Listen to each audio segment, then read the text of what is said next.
Okay, so this is the way yours should wind up looking like once you're finished. Quick question: what is InDesign? What kind of software did I call it? Page layout, multiple page layout software. Part of your homework I want you to work on. We're going to add another page to this resume, and the extra page is going to be called your artist statement. Have y'all ever heard of an artist statement before?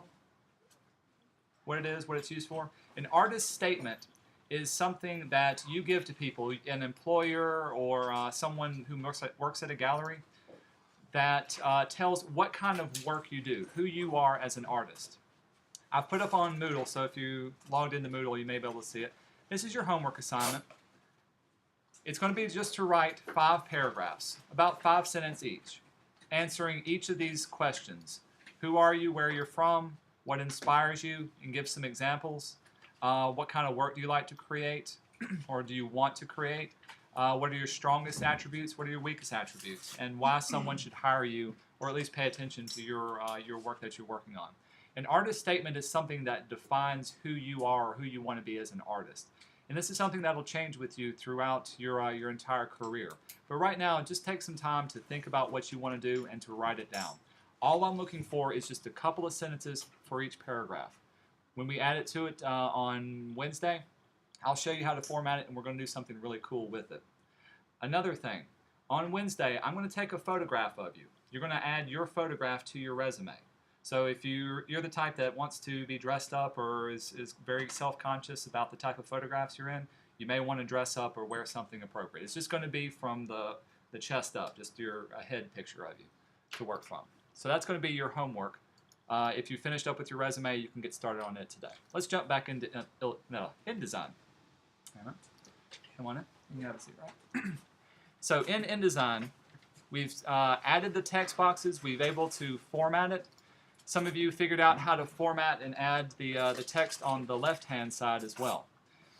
2 things we need to do is we need to add a vertical line, that's a dotted line, and we need to add the picture over here. To add a vertical line, if you didn't know, there's the line tool. It's in the toolbox that's on the right-hand side next to the type tool. With this one, you can click and drag, and it will make a line wherever you start and stop your point. Here's another tip. If you hold down the Shift key when you click and drag, it'll keep your line constrained to either vertical or 45 degrees or either horizontal. I'm holding down my Shift key, and that's allowing me to do that. So that's going to give me a straight up and down vertical line as well. If you follow along in your, if you follow along in your guidelines, I'm asking you to start the line at a specific point.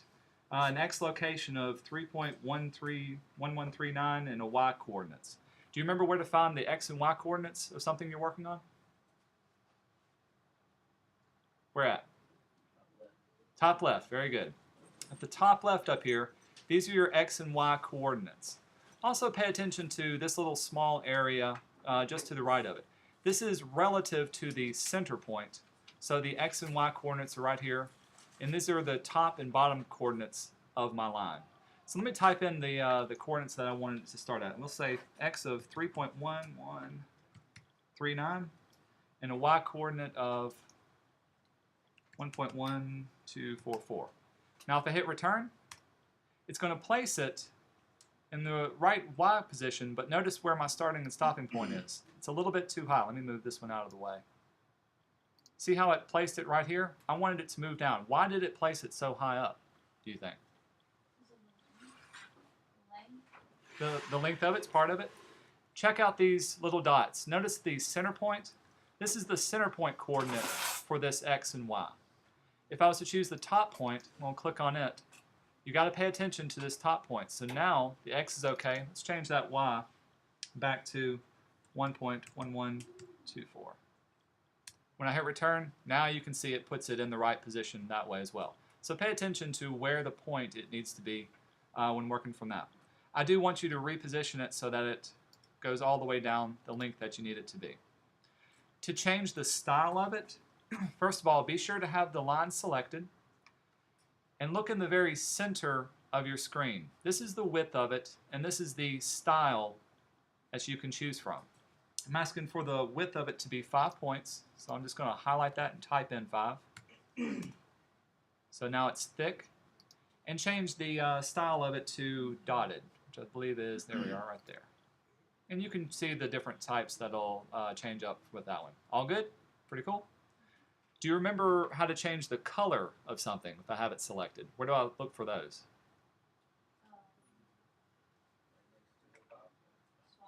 Yeah, the little swatches. There's 2 places you can go to. At the bottom of your toolbox, you've got to notice a stroke color, which is your outline, which is black. You also have a fill color. Or if you look on the very far right-hand side, there's a swatches you can choose from to change up the color as well. Even a third one at the very top, here's your fill and stroke you can choose from up here. So if you needed to or wanted to change the color of it, you can pick the color and notice that it's changed right there. Several of you also figured out how to change the alignment of the text, so you can follow along the instructions of how I want it formatted. But when I type out the text that I have, if you want it to be to the left side or to the right side, those are these alignment boxes here. In this case, we're going to align it to the right-hand side. If it was centered, it would be centered with the text box. The main thing to keep in mind is it's going to be centered to the text box that you create. So if you change the position or the placement of the text box, it's also going to change the alignment as well. It's not the entire document that you're working with. The final thing is I want you to adjust what's known as the leading of your type that you created. When I type something out, I only hit one return. Leading is the amount of space between one line of type and the next line. So notice how much space is between here. It's a lot of it. It's almost double spaced. So if I wanted to increase or decrease this, look over on the left-hand side. This area right here is called your leading. If you hover your mouse over, you can see it. If I decrease it, see what's happening? It's decreasing the amount of space. If I keep going, they'll start running into each other. Very, very small amount of leading. If I increase it, I can increase the amount of space going there all the way across too. What did I ask y'all to make the leading set at? Was it 32? Yeah. So you can highlight that and set it at 32 and hit return. Here's the fun thing. We'll move this out so you can see. If I keep typing and I hit return, it's automatically going to adjust the spacing no matter what I have, even if I keep typing several lines. So the leading is the amount of space between one box and the next box. Never again will you hit double space to double space something out. Have I lost anybody? Easy, easy. Okay, here's the fun part, adding images to your document. When you go into Moodle, one of the things you're going to download is this JPEG. It's the GD Icons JPEG. And you've got several that you can choose from. You can choose whichever one that you want for this one. In this case, I just chose this one. When you download it, we need to add a picture box to add a picture. Just as a text box, you add text. Picture box or picture frames allow you to add pictures. Here's where to find the picture box. They're located just 2 below the type tool.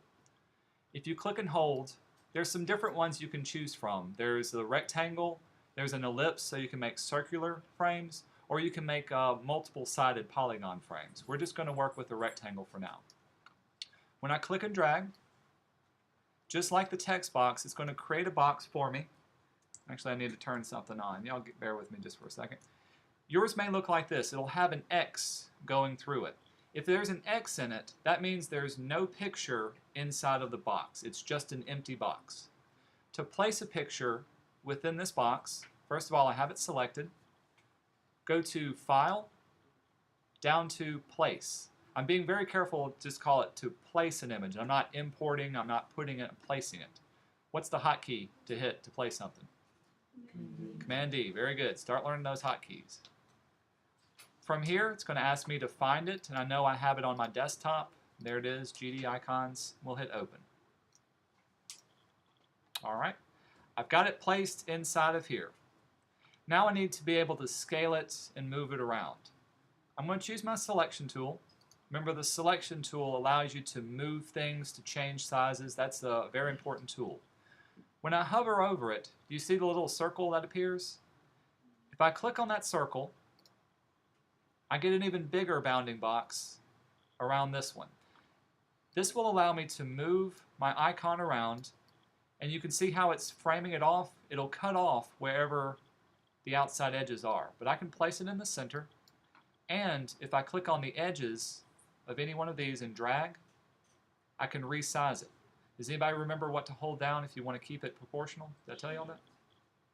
Shift, very good. Shift key, click and drag, and it may take you a little bit of times to move it around, but you can click and drag to get it the size and position that you want. And like I said, you can choose any one that you like. When I click off of it, it will erase away from there. That's pretty much it for this particular project to work on. Any questions so far before I let y'all go? All good? Here's another question. It's kind of off topic. How many of y'all have Mr. Jolly for basic design?